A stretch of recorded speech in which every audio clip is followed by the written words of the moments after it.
Lo que vamos a hacer a continuación es una discusión necesariamente superficial sobre el tema de álgebra lineal en métodos numéricos.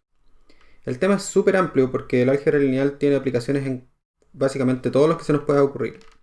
Y por lo tanto, lo que voy a hacer es restringirme a un problema sencillo, que es el problema de resolver este sistema de ecuaciones, n ecuaciones con n incógnitas, y voy a hacerlo demostrando la utilización de varias librerías disponibles. Y esas mismas librerías entonces van a abrir la puerta para que ustedes mismos puedan después investigar sobre otros problemas relacionados, como por ejemplo la búsqueda de autovalores, autovectores y múltiples descomposiciones de matrices. Entonces, lo que vamos a hacer nosotros es simplemente enfocarnos en la resolución de este problema, n ecuaciones con n incógnitas. Entonces, como sabrán, este problema se puede reescribir de la siguiente forma. Se puede escribir como una cierta matriz A multiplicando a un vector X igual a un cierto vector B, donde esta matriz A es la matriz que tiene los coeficientes A sub 1, 1, A sub 1, 2, etc. hasta A sub 1, n, y hacia abajo hasta A sub n1 y A sub n. Entonces, esta matriz de coeficientes conocidos, estos son los coeficientes que nosotros conocemos, es la que necesitamos invertir para resolver el problema, porque este problema que está acá se resuelve haciendo x, que es lo que estamos buscando, igual a la menos 1, la inversa de la matriz A, multiplicada por el vector B. Entonces, esto representa la solución a nuestro problema, y para ello requerimos calcular la inversa de la matriz. Ahora, como vamos a ver, para ciertos problemas no es necesario calcular completamente la inversa de la matriz.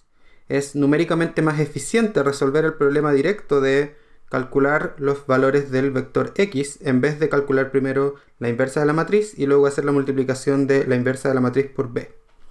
Entonces, para eso, veamos lo siguiente. Supongamos que de alguna forma pudiésemos transformar nuestra matriz A en esta matriz triangular superior. Recuerden que en esta matriz A todos los coeficientes son conocidos, y al otro lado, la matriz I, en este caso, también son todos los valores conocidos. Lo que estamos buscando es cuáles son los valores del vector x. Entonces, veamos que si tomamos cada una de las ecuaciones que resultan de la multiplicación de esta matriz, nos vamos a encontrar, si partimos de abajo hacia arriba, con lo siguiente. Tomamos la última fila de la matriz multiplicada por el vector x, y lo único que sobrevive de eso es x4. Y es igual a el último elemento del vector y, que es y4. Entonces esto es trivialmente resolver cuánto vale x4. Si luego avanzamos a la fila anterior de la matriz A, nos encontramos con la siguiente ecuación, en la cual x4 ya es un valor conocido porque lo resolvimos antes. Por lo tanto, nuevamente es trivial calcular cuánto vale x sub 3. Y así podemos seguir con la fila siguiente y encontrar una ecuación en la que lo único que hay que hacer es despejar x sub 2. Y así en adelante. Entonces podemos ver que si lográramos transformar nuestra matriz A de alguna forma en una matriz triangular superior, entonces sería trivial calcular todos los valores de x en simplemente n operaciones, donde n es el número de filas de la matriz A. La pregunta entonces es, ¿cómo transformamos nuestra matriz A en una matriz triangular superior? Y para eso podemos partir con el algoritmo genérico de la eliminación de Gauss. Lo que se hace en este algoritmo es tomar ventaja de tres propiedades que son más fáciles de ver si es que los observamos en el sistema de ecuaciones. Entonces, debiese ser relativamente obvio que si tomamos nuestro sistema de ecuaciones y cualquiera de estas ecuaciones la multiplicamos por alguna constante lambda a ambos lados, entonces no hemos hecho nada al sistema de ecuaciones. Así que eso está permitido. Lo primero que podemos hacer entonces es multiplicar una de las ecuaciones representadas por una fila en la matriz por una constante. ¿Qué más se puede hacer? Bueno, este sistema de ecuaciones que está escrito acá está arbitrariamente escrito de esa forma. En realidad uno podría tomar cualquiera de estas filas y cambiarla de orden y nada habría pasado. Así que también está permitido cambiar de orden las filas. Y por último, lo que se puede hacer es una combinación de ambas. Se puede tomar una de las ecuaciones multiplicada por lambda, y una vez que fue multiplicada por lambda, sumársela entre ellas. Básicamente podemos tomar dos filas multiplicadas por alguna constante y operar entre ellas.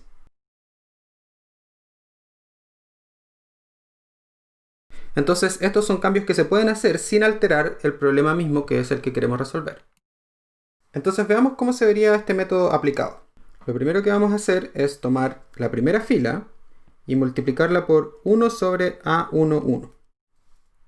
Al hacer eso, entonces, la primera fila se va a transformar en A11 dividido por A11 y nos va a entregar el 1 en la diagonal que andamos buscando. El siguiente elemento va a ser A12 sobre A11. Y así todos los elementos hasta que lleguemos al final, donde vamos a tener un A1n sobre A11. A los x no les pasa nada, pero los b también hay que cambiarlos. Así que b sub 1 va a quedar dividido por A11. Y esta entonces va a ser la primera fila del sistema de ecuaciones nuevo. Ahora vamos a tomar la nueva fila 1, esta que tenemos acá, y la vamos a multiplicar por menos A sub 2, 1. Y el resultado de esto, se lo vamos a sumar a la segunda fila. Esta es la otra operación que podemos hacer, la combinación lineal entre filas. Al hacer eso, se dan cuenta que entonces el primer elemento que tenemos acá, que es el 1 multiplicado por menos A sub 2, 1, y luego sumado al A sub 2, 1 que está acá, nos va a entregar un 0. Así que el siguiente elemento acá va a ser 0. Y el de al lado se va a transformar en un A sub 2, 2 menos A sub 2, 1, multiplicando a A sub 1, 2 sobre A sub 1, 1, que son los elementos de arriba. Y así hasta que lleguemos al último elemento, que va a ser un A sub 2n menos A sub 2, 1, A sub 1n sobre A sub 1, 1. Vamos a tener un x sub 2. Y el siguiente elemento va a ser un b sub 2 menos A sub 2, 1, b sub 1 dividido por A sub 1, 1. Y entonces se darán cuenta que esta cosa se transformará en un nuevo problema, pero la gracia es que yo puedo hacer lo mismo con todas las filas, y entonces yo puedo llenar de ceros todos los elementos que están acá, y los elementos entre medio se van a llenar con las mismas operaciones que hice antes. Entonces, por ejemplo, el último elemento de acá se vería como A sub n2 menos A sub n1, A sub 1, 2 sobre A sub 1, 1. Y el último elemento de acá se vería como A sub nn menos A sub n1, A sub 1, 2 sobre A sub 1, 1. Y acá entonces tendríamos x sub n. Y el último elemento del vector b sería b sub n menos A sub n1, b sub 1 dividido por A sub 1, 1. Ahora, la gracia de todo esto es que, si se fijan, entonces ahora tenemos un subsistema de matrices donde el problema a resolver es idéntico al original. Y entonces por eso podemos decir que ahora tenemos un subsistema de matrices de n-1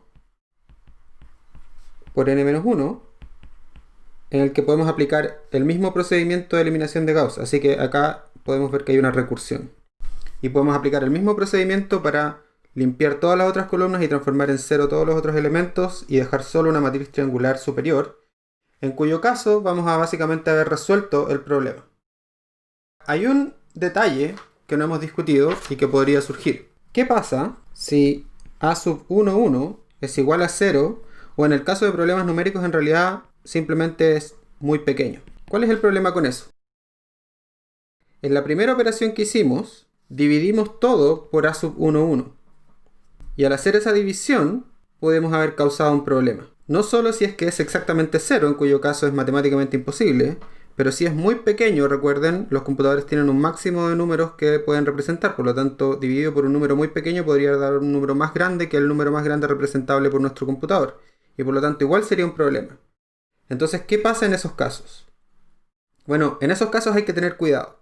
Cada vez que queramos resolver el problema para una submatriz de n-1 por n-1, tenemos que revisar que cada uno de los elementos por los cuales estamos tratando de dividir no sea 0.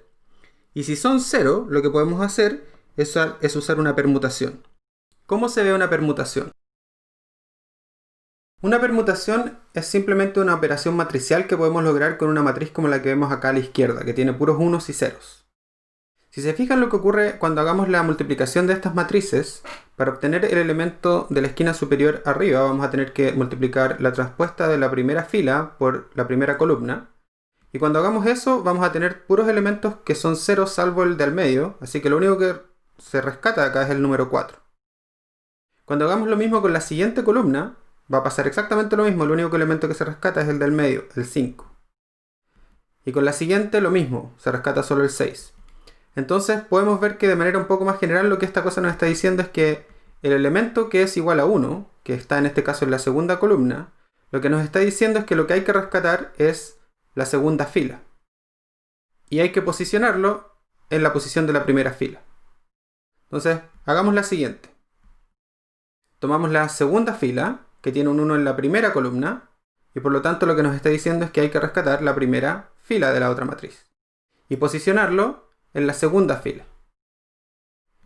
Y el último tiene el 1 en la última columna, por lo tanto hay que rescatar la última fila y posicionarlo en la última fila. Así que ese no hizo nada porque tiene el 1 en la diagonal. Entonces, estas matrices de permutación lo que hacen es la posición del 1 en columnas, en este caso la segunda columna, nos dice que hay que tomar la primera fila y posicionarla en la segunda fila. Y este 1 que está en la segunda fila, en la primera columna, nos dice que hay que tomar el elemento que está en la segunda fila y ponerlo en la primera fila. Y la que está en la diagonal no hace nada. Por lo tanto, el registro de las permutaciones se puede llevar a través del registro de todas las matrices de permutación por las cuales hay que multiplicar las matrices para sacar de la posición difícil aquellos ceros que nos podrían traer problemas.